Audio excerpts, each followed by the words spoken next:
For more content like this, log on to GibboPresents.com. It's Gibbo, and right now I'm joined by the lyrical fire, Cali P. Cali, how are you? Bless up, Gibbo. Bless up, bless up. I'm fine. Give thanks for life, you know? Sure. Coconut Jelly Man, the single from Shanique Marie, featuring yourself, taken from her new EP, is doing very well at the moment. So, to start with, tell me why you think you were selected for the feature on this track. Why were you the right man for the job? You know, I think it's a creativity thing, you know. Equinox, you know, who invited me on that song, you know, and Shanique Marie, and also Soul Force, you know, Soul Force Records. They just came to me and say, oh, they have this combination, they have a song that they started preparing, and they really hear me on this rhythm. And the whole joke in it is, even the other day, my computer that wasn't working for 2 years just started work again, and I went through old rhythms and I found that same rhythm in my selection of songs to voice, you know. So long time I've been sent that rhythm before even there was any thought of a combination. But you know, everything that has to be done will be done in due time, you know. How far does the relationship between you and Equinox go back? Equinox, I would say the first time I went to Equinox studio is maybe, I would say, a little bit more than 1 year now, 1.5 years maybe. You know, I heard a lot about Equinox. We met at different occasions in Jamaica, in Kingston. But the first time I really went to their studio was 1.5 years ago. Yeah, like that, and we started recording instantly. I made a mixtape with Trod at the time. We recorded at Equinox. I started to record different songs, and we had a good vibe, and that's how we just took it from there, you know. It's a good family. I have to say the video for Coconut Jelly Man is great too. It looks like you guys actually had fun during the shoot. Am I right? Yes, very right, very right. The whole production was actually really nice, you know, to do, because it's good to work with people that are positive and just as focused as we, and ready and hungry to make something happen, you understand? And I really feel that out of the Equinox camp, and it was very nice. Everybody just gave their best. We did the video shoot, you know, we went on different locations, set up stuff together, you know. Big up also the man who did the video, you know, Don Banks. It's really, yeah man, was a very nice time, you know. Also the getting together and thinking about how we're gonna do the video, what we want to show in the video. It's nice, and it shows a good result, you know, at the end. And this single has just been playlisted by Swiss National Radio. Explain to me the significance of this.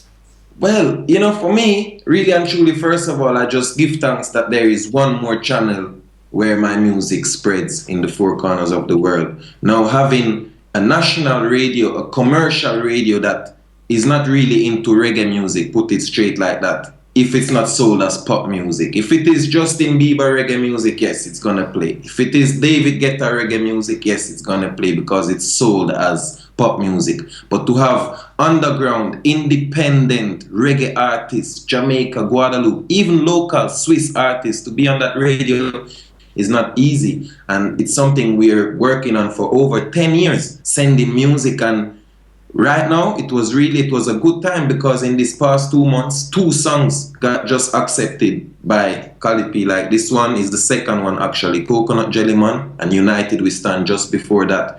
And it shows something. I go to the airport and airport security is like, oh hey, that's Cali P, the guy we just heard the song on the radio, you know, this morning. You can see it's a difference, because it reached the masses, you know.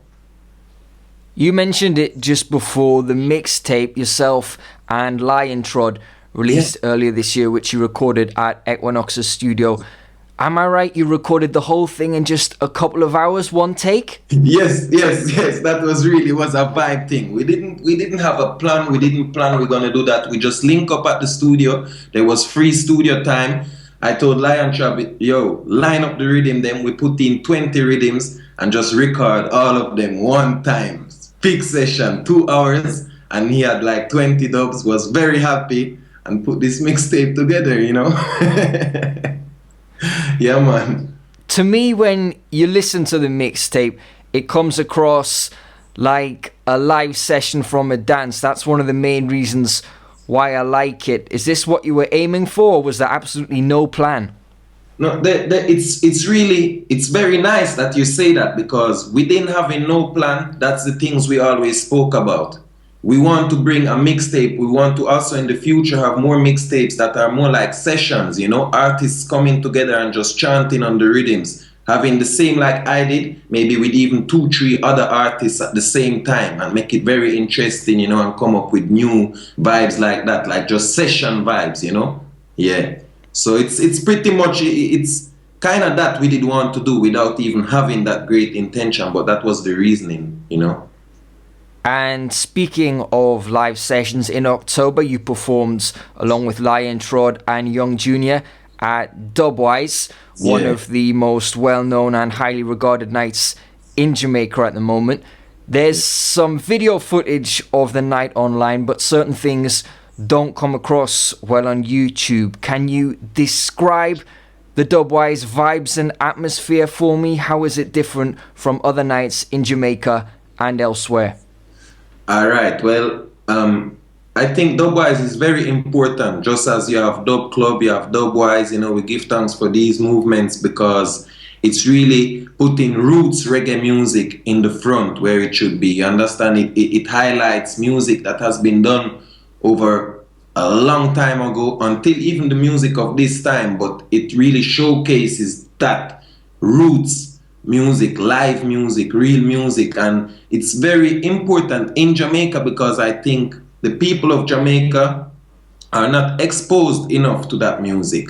You understand? So it's good for them to know that there is such great music that was done already and still going on, you know, and it's good to have a night that is just strictly reggae music, just as you have strictly dancehall, strictly hip-hop, strictly souls, you know.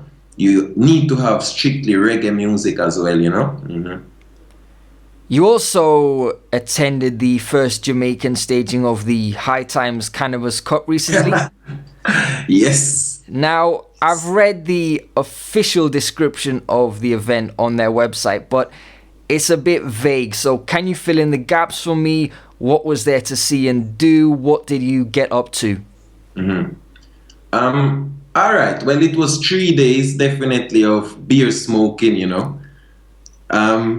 It was very special to me because I was used to different like ganja events like this in different countries. You know, I visited several of them in Europe.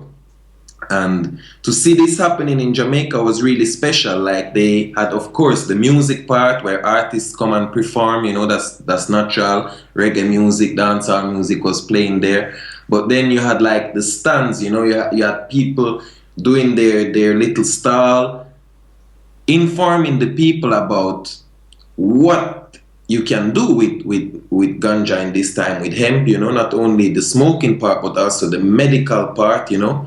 And why Jamaica like really plays a big role in it, because they are very advanced in the knowledge of growing ganja, you know, because over the years that has been going on. So right now in this time where ganja is starting to legalize little by little all over the world, I think Jamaica should be a very important factor in the production of that, you know, and they try to inform people, you know, get them know that you can get the CBD out of the ganja, you can get the THC out of it, you can make different extracts, what it is good for and all these things. Then they make the cannabis cup where they decided who have the best ganja, who have the best hashish, who have, you know, it was really interesting. And a lot of farmers were there, a lot of farmers were talking, showing their ideas, telling the people how they feel, what is going on in the country. And for me, I really learned a lot those 3 days, I have to say. Yes, man. It was very positive. And did you sample the strain which won the cup? Of course. Before it even went into the thing, we you know, Cali P, you know, Cali is the herbs, you know. So yes, definitely we know the strain, long time, and it's the best. I saw you posted a photo on Instagram from the event with professional wrestler RVD Rob Van Dam. Did he travel to Jamaica just for that event? I'm not quite sure. I didn't ask that question. We were just there, holding a vibe, and then all of a sudden, this man came over to that stall, and my two friends that were with me, the Frost twins, they were going crazy. They said, "Yeah, wow, we in the place!" And yeah, then he was very happy too that somebody recognized him, and we started to speak and took some pictures, and he went to do his stuff. I think he looked like he enjoyed himself very much, though. Yeah. You are on tour in Europe at the moment. The Healing of the Nation tour is currently underway. But is Jamaica where you base yourself these days? Yes, definitely. I mean, since 5 years, I've moved to Jamaica, and I'm there most of the time when I'm not touring, when I'm not doing things also with my family, because I have a daughter living in Switzerland. But most of the time, I'm in Kingston, Mm-hmm. And yeah, right now we're touring again. So I'm in Europe right now. We just started. I started in Costa Rica actually 2 weeks ago. We spent a week in Costa Rica, did 4 very nice shows, and then came to Europe. Germany this weekend was with Rodigan, Popo, 25 years. I think, you know what? I have to say this, Gibbo. This dance. I was last Friday in Cologne with Popo, Jugglers, Warrior, Sentinel, Cali P, Gentleman, Clay was there. To me, that was the dance for 2015. Worldwide, I didn't see no better dance than this one. Swear. Big up all the people who worked there. That was crazy to see 1,500, 2,000 people come to a sound system, original music playing, like songs like Sizzler, like Mountains round about Jerusalem, getting the biggest forward, the whole crowd singing. It filled up my heart with good vibes, to see that. Mm-hmm. Yeah, Pow Pow are a legendary European sound, so only fitting their 25th anniversary was such a huge occasion. And they put out my first album back in 2007, so it was really an honor to represent there for them, straight.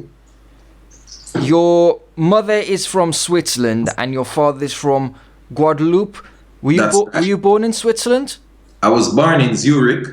Yeah, I was born in Zurich. Then I grew up between the both places, though, Guadeloupe and Switzerland, because it was kind of important for my parents to use that mixture, to know my place in Guadeloupe, also speak the language, know my family, have friends there, and the same in Switzerland, Mm-hmm. You were born into a musical family. Your father is in a band which I understand you were part of as a teenager. Now, I tried to do some research on the band. The information I found was in French. I hit the auto-translate button, but it doesn't quite work out. Yeah. So, can you give me a brief history of the band and describe the impact they've had? Yeah. All right. I mean, my father's band is called Akio.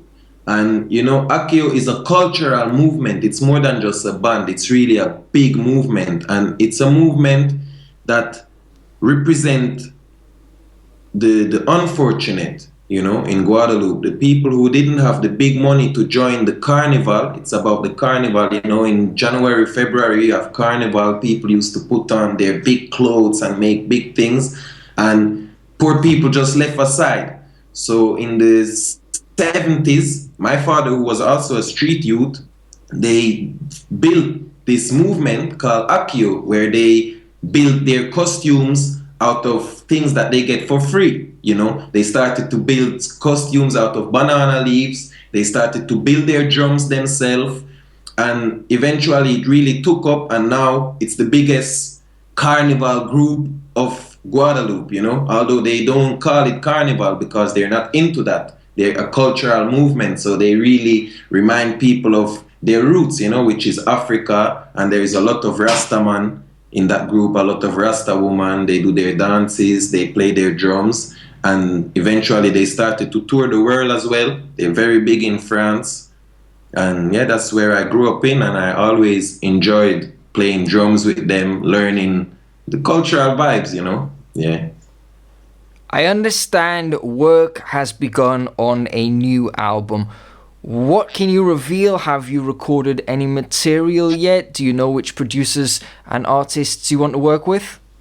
Yeah, definitely. I mean, how it even started is really and truly the song I recorded recently with Young JR, Want Noir, which is for a French label called Flash Hit. We recorded that song together in Kingston at Young JR's studio, and I was really surprised by the production. When I heard the rhythm, I didn't know where in the world the rhythm come from. I just realized that this is real good, proper reggae music that I love, you know. So when we checked it out, it was Flash Hit from France.